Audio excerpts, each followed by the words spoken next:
마리, 아메리카노, 샷 추가, 시럽 없이, 얼음은 반만. 매일 아침 9시 정각에 제자리에 있어야 해. 매일 아침 상사의 커피 심부름을 하면서 하루를 시작하는 열혈 직원이 있습니다. 해당 사연은 해외 커뮤니티에 올라온 사연자의 실제 사연을 바탕으로 재구성된 이야기입니다.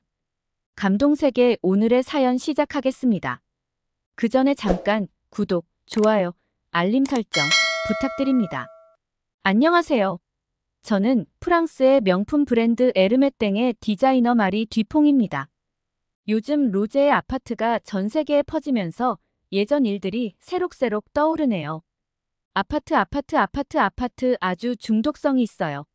마치 K열풍처럼요. 그때도 K열풍이 대단하다 생각했는데 이렇게까지 K열풍이 세계를 휩쓸 줄은 상상도 못했죠. 지금 생각해보면 그때가 참 특별한 시기였던 것 같아요. 제가 패션 디자이너를 꿈꾸게 된 건 고등학생 때였어요. 파리 근교의 평범한 가정에서 자란 저는 방과 후에 늘 백화점 쇼윈도를 구경하곤 했죠. 명품 브랜드들의 화려한 디스플레이를 보면서 언젠가는 내 디자인이 저기 걸리겠지라는 생각을 하면서요. 부모님은 제가 안정적인 직장을 가지길 바라셨어요. 하지만 제 고집을 이기지 못하셨죠. 결국 파리의 유서 깊은 패션 스쿨에 입학하게 됐어요. 프랑스에서 가장 유서 깊은 패션 스쿨 중 하나죠. 학교 생활은 제가 상상했던 것보다 훨씬 고된 일이었어요. 밤샘은 일상이었고 교수님들의 기준은 완벽에 가까웠죠. 특히 2학년 때 진행했던 프로젝트는 정말 힘들었어요. 마리의 디자인은 너무 심심해. 전통을 재해석한다는 건 단순히 장식을 바꾸는 게 아니야. 교수님의 날카로운 지적이 아직도 생생해요. 그때 일주일 동안 도서관에서 살다시피 하면서 프랑스 전통 의상의 역사를 공부했죠. 결국 그 프로젝트로 학년 최우수 성적을 받았어요.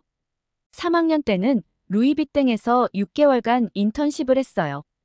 커피 심부름부터 샘플 정리까지 힘든 일도 많았지만 실무를 배울 수 있는 소중한 시간이었죠. 졸업 전시회 때는 운이 좋았어요. 제 작품을 본 에르메땡의 인사 담당자가 면접을 제안했거든요. 아직도 그날의 떨림이 기억나요. 마리, 당신의 포트폴리오를 보니 전통을 현대적으로 재해석하는 능력이 돋보이네요. 그렇게 저는 꿈에 그리던 에르메땡의 보조 디자이너가 되었어요. 하지만 이게 새로운 시작이었다는 걸 그때는 몰랐죠. 첫 출근 날, 봄날의 파리는 유난히 화창했어요. 에르메땡 본사 건물 앞에 서서 깊은 숨을 들이쉬었죠. 마리, 이제 진짜 시작이야. 파리의 화창한 봄날이었는데 제 인생에서 가장 긴장되는 순간이었어요. 세계적인 명품 브랜드의 디자이너가 된다는 게 얼마나 가슴 벅찬 일이었는지 모르겠습니다.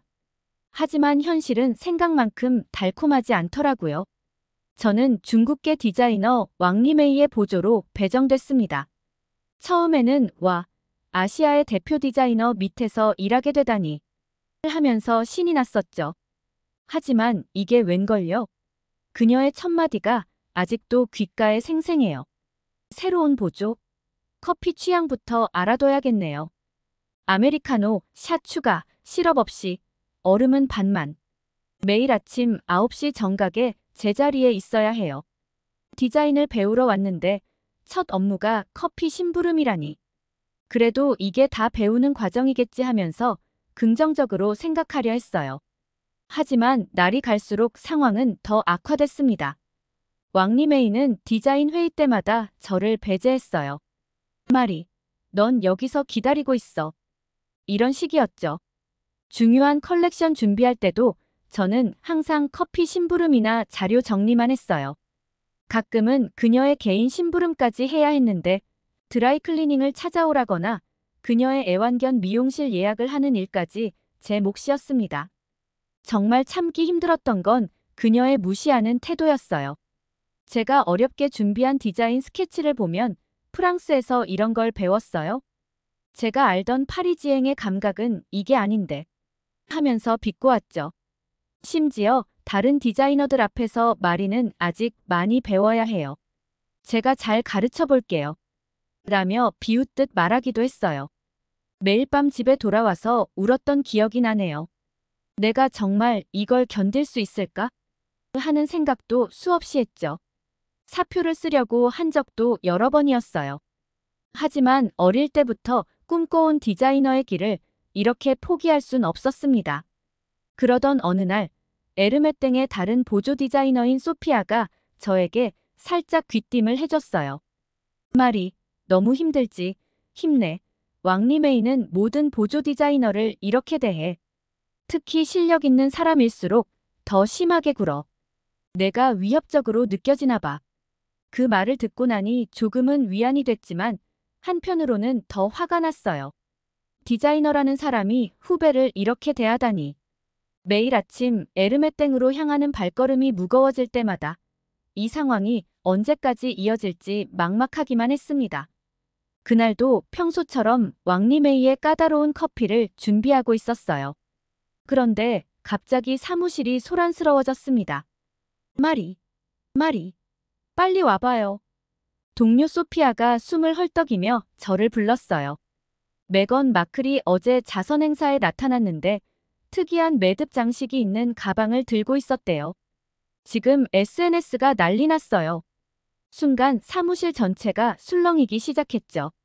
에르메땡의 수석 디자이너 피에르가 회의실로 모두를 소집했어요. 여러분, 지금 당장 메건 마클이 든 가방이 어느 나라 어느 브랜드 제품인지 즉시 파악해요. 다들 빨리 움직여요, 빨리. 빨리. 피에르의 목소리에는 긴장감이 가득했어요. 저는 그제서야 이게 얼마나 중요한 일인지 실감났죠. 영국 왕족이 선택한 디자인은 곧 전 세계 트렌드가 되니까요. 마리, 당신은 소셜미디어 반응을 분석해보세요. 소피아는 패션 매거진 기자들에게 연락해보고요. 모두가 정신없이 움직이기 시작했어요. 저도 열심히 찾아보았죠. 그런데 웬걸요? 그 가방의 매듭이 어디서 본 것 같은 거예요. 과장님, 이거 한국을. 말을 꺼내려는 순간 왕리메이가 제 말을 자르더니 큰 소리로 말했어요. 아, 이거 제가 알아요. 중국의 전통 매듭을 현대적으로 재해석한 디자인이에요. 베이징의 한 디자이너가 만든 것 같아요. 그리고 이 가방의 모티브는 중국의 전통 옷에서 발전되었어요. 순간 저는 얼어붙었어요. 분명 틀린 정보인데. 하지만 왕리메이는 이미 피에르에게 보고서까지 작성하고 있었죠. 잠깐만요. 조용히 있던 소피아가 손을 들었어요. 방금 기자에게 연락받았는데 이 가방은 한국의 소호 브랜드 제품이래요. 디자이너가 인터뷰까지 했대요. 순간 회의실이 얼어붙었어요. 피에르의 표정이 굳어졌죠. 왕리메이 씨, 설명해 주시겠어요? 어차피 한국은 중국의 속국으로 옛날부터 중국에서 배워서 만든 것이 한복이니까 중국 것이라고 해도 된다고 생각했습니다. 한복도 중국의 한푸에서 나온 거고. 피에르가 차가운 목소리로 말했어요. 디자이너에게 가장 중요한 건 정직성입니다. 의도적으로 잘못된 정보를 전달하는 건 용납할 수 없어요. 그리고 배운 사람이라면 한복과 한푸의 역사 정도는 알고 있지 않나요? 우리가 패션을 하지 않는 사람들이라면 믿었을지 몰라도 우리는 다 패션의 역사 정도는 알고 있잖아요. 피에르는 왕리메이에게 무서운 질타를 했어요. 그날 이후로 왕리메이는 사무실에 나오지 않았어요. 소문에 의하면 왕리메이는 자진 사퇴했다고 우긴다는데 회사에서 정리당했다고 하더라고요. 며칠 후 피에르가 저를 사무실로 불렀어요. 말이 처음에 뭔가 말하려 했죠? 한국을. 뭐라고 하려 했나요? 네. 사실 그 매듭이 한국 전통 매듭이라는 걸 알아봤었어요. 예전에 한국 디자인을 공부하면서 본 적이 있거든요. 피에르가 잠시 생각에 잠기더니 말했어요. 우리 팀에 한국인 디자이너가 한 명 있어요. 김서연이라고. 다음 주부터 그녀와 함께 일하게 될 거예요. 네. 알겠습니다.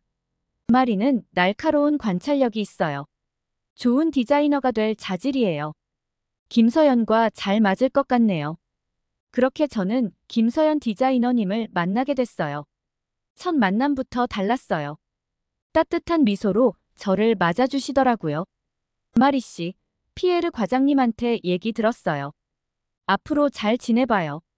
그녀의 눈빛에서 단호하지만 따뜻함도 느껴졌어요. 그제서야 제가 얼마나 힘든 시간을 보냈는지 실감났네요. 눈물이 날 것 같았지만 꾹 참았어요. 이제 진짜 새로운 시작이구나. 그때는 몰랐죠. 제가 곧 세계적인 디자이너의 길에 한 발짝 다가서게 될 거라는 걸. 김서연 디자이너와 처음 함께 일하게 된 날, 저는 긴장감에 손에 땀이 날 정도였어요. 아침 일찍 도착해서 커피를 준비하려는데 김서연 디자이너가 환한 미소와 함께 다가왔어요. 마리, 벌써 왔네요? 같이 카페 가요. 파리 날씨가 이렇게 좋은데 사무실에서 마시긴 아깝죠. 네. 아, 제가 커피 준비해 드릴게요. 에이, 무슨 소리예요? 우리는 같이 일하는 동료잖아요. 앉아서 이야기도 나누면서 마셔요. 카페에 도착하자 김서연 디자이너는 가방에서 무언가를 꺼냈어요. 마리, 이거 한번 봐요. 메건 마클이 들었던 그 클러치백처럼 만들어봤어요. 한국의 아름다운 전통 보자기 매듭이었어요. 가방의 매듭과 똑같은 디테일이 보자기 내 귀퉁이에서 우아하게 피어나고 있었죠. 정말 특이하고 아름답네요. 이게 정말 전통 보자기인가요? 김서연 디자이너는 보자기의 역사를 설명해 주셨어요. 보자기는 삼국시대부터 이어져 온 한국의 포장 문화예요. 특히 고려시대 불교 문화와 함께 발전했고 조선시대에는 규방 문화의 꽃으로 피어났죠. 궁중에서는 의례용 보자기로 품위를 더했고 서민들은 일상에서 실용적으로 사용했어요. 가장 특별한 건 보자기는 단순한 포장천이 아니라 그 자체로 하나의 예술 작품이라는 거예요. 조각을 이어 붙이는 조각보는 추상 미술과도 견줄 수 있는 미적 감각을 보여주죠. 와, 정말 오랜 역사가 있네요. 저는 보자기의 화려한 색감과 정교한 바느질에 감탄했어요. 그렇죠? 특히 궁중 의례용 보자기는 신분과 지위에 따라 색과 문양을 달리했대요. 청색 바탕에 금사로 수를 놓은 것은 왕실 전용이었고 자수나 진금수 등 장식 기법도 매우 다양했죠. 서민들은 실용적이면서도 아름다운 조각보를 만들어 사용했어요. 남은 천조각을 이어 붙여 만드는 조각보는 검소함과 예술성을 동시에 보여주는 걸작이에요. 2시간 동안 우리는 디자인에 대한 생각, 꿈꾸는 미래, 심지어 서로의 취미까지 마치 오랜 친구처럼 대화를 나눴어요. 특히 보자기에 대한 이야기는 정말 흥미진진했죠. 그런데 서연쌤, 왜 이걸 제게 보여주시는 거예요? 마리, 그때 가방의 출처를 알아봤다면서요? 패션을 보는 눈이 정확하더라고요. 우리 함께 새로운 걸 만들어 보면 어떨까요? 서로 잘해서 시너지를 올립시다. 그때 피에르 과장님이 긴급 회의를 소집했어요. 여러분, 메건 마클의 가방이 이번 시즌 이슈예요. 요즘 K 열풍이 대단하죠. 우리도 여기에 발맞춰 한국의 전통 디자인에 대해 알아보고 각자 어떻게 어떤 디자인을 할 건지 보고서 제출하세요. 김서연 디자이너가 손을 들었어요. 과장님, 보자기의 매듭 기법을 현대적으로 재해석하는 건 어떨까요? 전통 보자기의 매듭을 스카프와 가방에 적용해보고 싶어요. 마리와 함께요. 순간 모든 시선이 저를 향했어요. 떨리는 마음으로 말했죠. 이런 자리에서 저 같은 자리의 디자이너를 언급해주는 건 쉽지 않거든요. 모두가 의아해하는 눈치였어요. 제가 생각한 건요. 보자기의 매듭을 좀 더 구조적으로 재해석하면 어떨까요? 프랑스의 건축적인 디자인 감각을 더해서. 오, 그거 흥미롭네요. 피에르의 눈이 반짝였어요. 좋습니다. 이번 시즌 우리의 메인 테마는 보자기로 하죠. 그렇게 우리의 보자기 프로젝트가 시작됐어요. 매일 밤늦게까지 작업하면서도 힘들지 않았죠. 김서연 디자이너는 정말 대단했어요. 매일 새로운 매듭 기법을 연구하고 전통 문양을 현대적으로 재해석하는 작업을 이어갔어요. 마리, 이 매듭 좀 봐요. 이걸 스카프 끝단에 응용하면 어떨까요?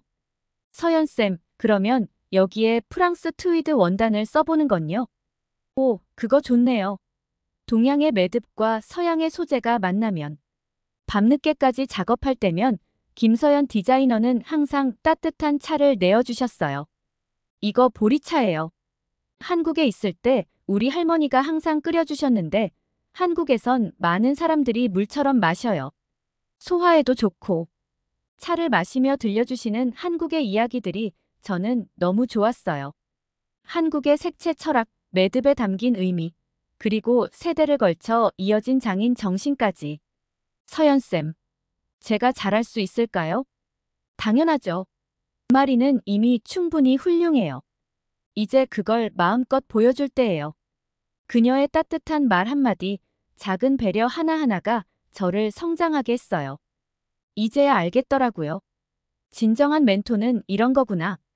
서로를 존중하고 배려하면서 함께 성장하는 거구나. 서연쌤, 궁금한 게 있어요. 왜 그때 메건 마클의 가방이 중국 거라고 했을 때 바로 말씀 안 하셨어요? 때를 기다렸죠. 진실은 언제나 드러나게 되어 있으니까요. 그리고 보세요. 덕분에 이렇게 멋진 프로젝트가 시작됐잖아요. 보자기 프로젝트는 순조롭게 진행되고 있었어요. 매일이 새로운 발견과 성장의 연속이었어요. 보자기 프로젝트가 한창 진행 중이던 어느 날이었어요. 밤늦게까지 작업하던 중에 갑자기 휴대폰이 울렸죠. 저는 너무 놀라 그 자리에 주저앉을 뻔했어요. 여보세요? 네, 말이 뒤퐁입니다만. 수화기 너머로 들려온 오빠의 떨리는 목소리. 말이. 엄마가 쓰러지셨어. 지금 병원이야. 순간 다리에 힘이 쭉 빠졌어요. 손에 들고 있던 스케치북이 바닥에 떨어졌죠. 저는 전화를 끊고 아무 일 없었다는 듯 일을 했어요. 왜냐하면 지금 제가 자리를 비울 수가 없는 입장이었거든요. 말이. 무슨 일 있어요? 김서연 디자이너가 제가 평소와 달랐는지 걱정스러운 표정으로 다가왔어요. 저도 모르게 눈물이 흘렀죠. 엄마가 쓰러지셨대요. 근데 저는 지금 말끝을 맺지 못했어요. 내일이면 보자기 컬렉션 중간 발표인데 프랑스와 한국을 잇는 핵심 디자인을 제가 맡고 있었거든요. 서연쌤, 저 어떡하죠? 발표도 있고 디자인도 아직 완성 못했는데. 김서연 디자이너는 잠시 생각에 잠기더니 단호하게 말씀하셨어요. 말이, 지금 당장 비행기 표 예매해요. 여긴 내가 알아서 할게요. 그동안 열심히 했으니까 걱정하지 말고 다녀와요. 하지만 프로젝트가 가족이 먼저예요. 이런 마음으로 일하면 좋은 결과도 나올 수 없어요. 가서 엄마 보고 마음 편히 다녀와요. 그날 밤 급하게 짐을 싸서 파리 샤를드골 공항으로 향했어요. 비행기 안에서도 마음이 너무 아팠죠. 프로젝트도 걱정되고 엄마 건강도 걱정되고 병원에 도착하자마자 중환자실로 달려갔어요. 다행히 엄마는 의식이 있으셨죠. 말이, 일은 어쩌고 왔니? 엄마, 일은 나중에 해도 돼요. 지금은 엄마가 더 중요해요.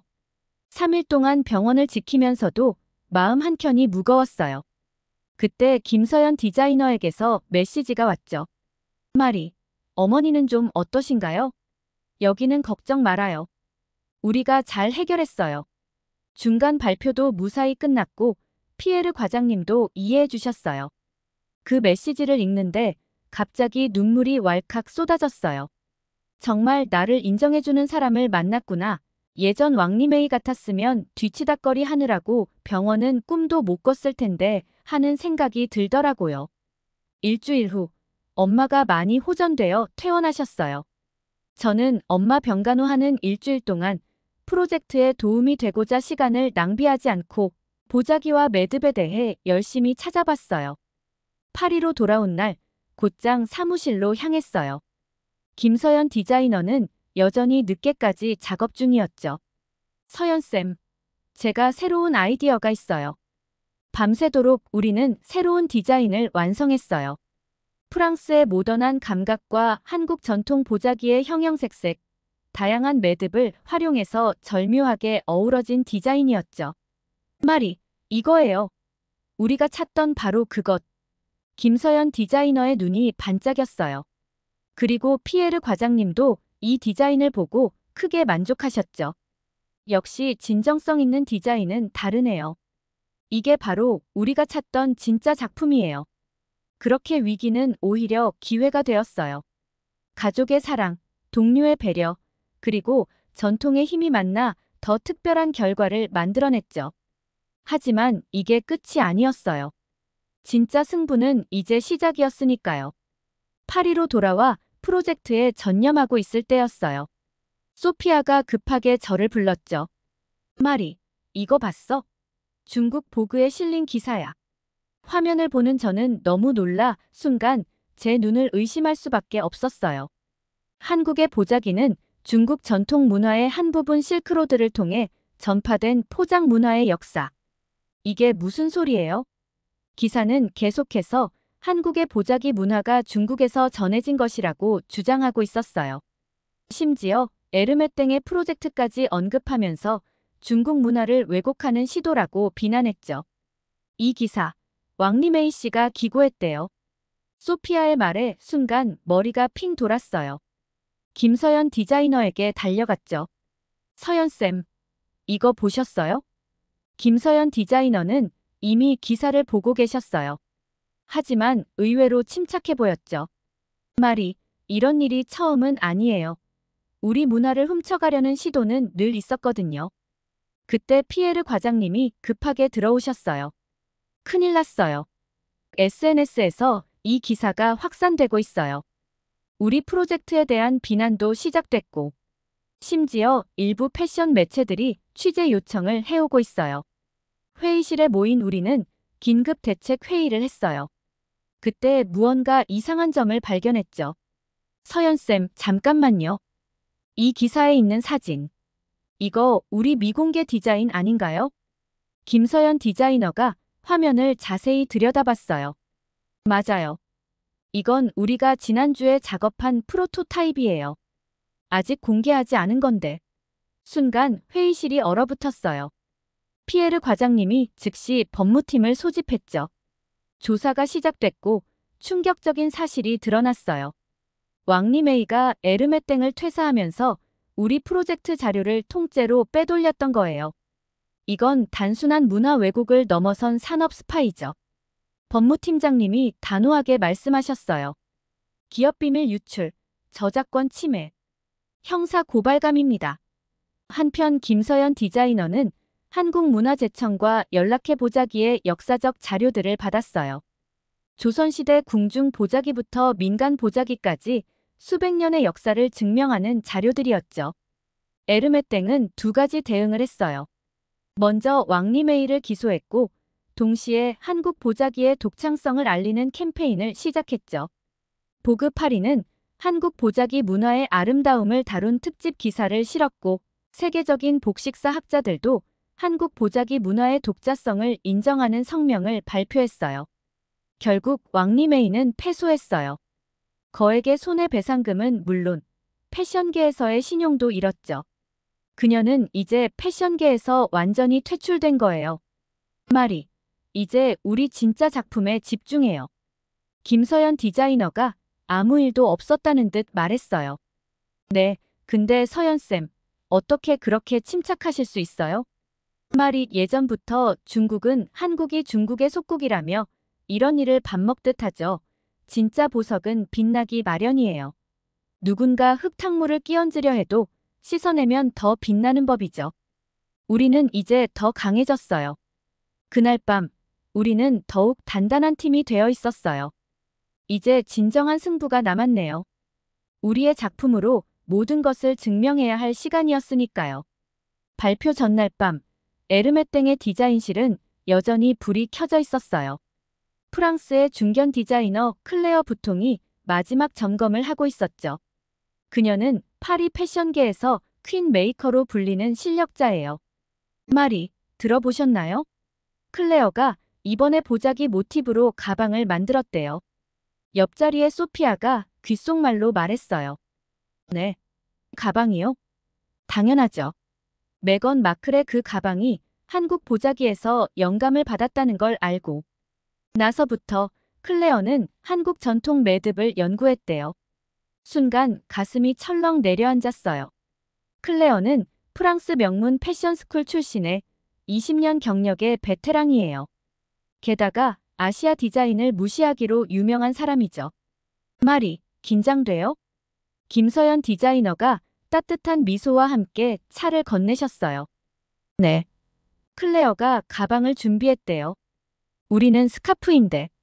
걱정 마요. 우리는 우리만의 이야기가 있잖아요. 다음 날 아침, 에르메땡의 대회의실은 긴장감으로 가득했어요. 피에르 과장님을 비롯한 임원진들이 앉아 있었고 첫 번째 발표자로 클레어가 나섰죠.